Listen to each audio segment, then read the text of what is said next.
Your favourite Albanian cage fighter is innocent. You're talking about the one-time Sword Boy gangster, one-time bikie enforcer, Edmond Margjini, who everyone calls Monty. Excellent. Monty had been making a living working for the only organisation in Australia more brutally thuggish than the Sword Boy street gang or outlaw motorcycle clubs. Every battle, every blow! CFMEU! Every battle, every blow! The CFMEU. Case against him collapsed. Margjini had been facing some serious jail time courtesy of 4 charges laid against him just before Christmas in 2023. He was accused of being part of an attempted aggravated armed robbery in Rockingham in 2011. The cops claimed he forced his way into the home around 9 p.m, and while wearing a balaclava and armed with a machete, he threatened and assaulted a woman inside. It was a long time between the crime and the charges. It was 12 years. Cops put him in handcuffs after a forensic breakthrough, I might say. His DNA was supposedly found on a towel that was stuffed inside the victim's mouth. Last week, prosecutors threw in the towel because what was on the towel wasn't all it was cracked up to be, which is why you saw this on Friday night's news. You got the memo. Monty issued a statement outside court in which he thanked his lawyer, that's a guy called Nick Skerry, and had a crack at the legal system, saying no one should face such hardship due to such a flawed process.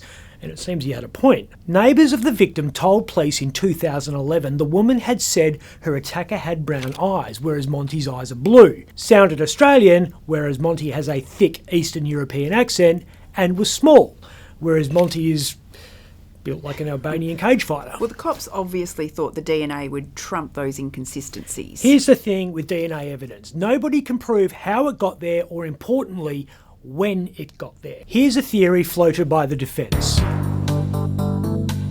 Margjini sometimes worked at a car repair shop that's 20 minutes from the site of the home invasion. The mechanics there offered customers courtesy vehicles. Monty used to drive those cars to move them around the place, so his DNA would have been on the steering wheels. What if the actual attacker had used one of those cars on the night of the home invasion? Well, he'd be glad to get on with his life, I bet. I suspect he won't be out of the headlines for long. Nobody does controversy quite like the CFMEU. Peter Garrett does. That's true. The Midnight Oil frontman is on a few shit lists at the moment for urging his audience to pretend they're dancing on Gina Rinehart's grave.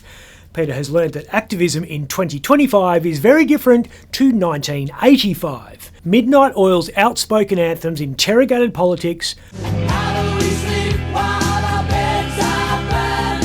the environment, and if the blue sky mining company won't come to my rescue, and foreign policy. the hardest years, the darkest years, the roaring years. Garrett was a major pain in the Australian establishment's arse. The time has come. That's him at the Sydney Olympics after John Howard refused to apologise for the stolen generation. Garrett got Australians thinking about social issues, sang about working class values, and headlined charity concerts. To provide support for people that really need It it. was like Bob Dylan and Bruce Springsteen and Bob Geldof all rolled into one. Then in 2004, after 3 decades of railing against the establishment, he joined it. The time has come to say fair's fair, to pay the rent, to pay our share. Love the music. Pretty average politician. Very, very ordinary. Garrett quickly found out that singing about environmental problems is easier than fixing environmental problems. His Prime Minister, Kevin Rudd, soon formed an opinion about the new Environment Minister. Just hopeless. In 2013, Garrett left politics and went back to his roots on stage, which is where he was on the weekend when he made the crack about Gina's grave. Who's gonna save me? Not Roger Cook. To talk about a member of our community in the way that Peter Garrett did was quite frankly disgusting, and it was inappropriate. 5 days out from an election and the West Australian Premier was falling over himself to defend Australia's richest person. He's an ageing rocker, we get that, but even ageing rockers have to abide by the rules. Nothing worse than an ageing rocker that doesn't know when to shut up.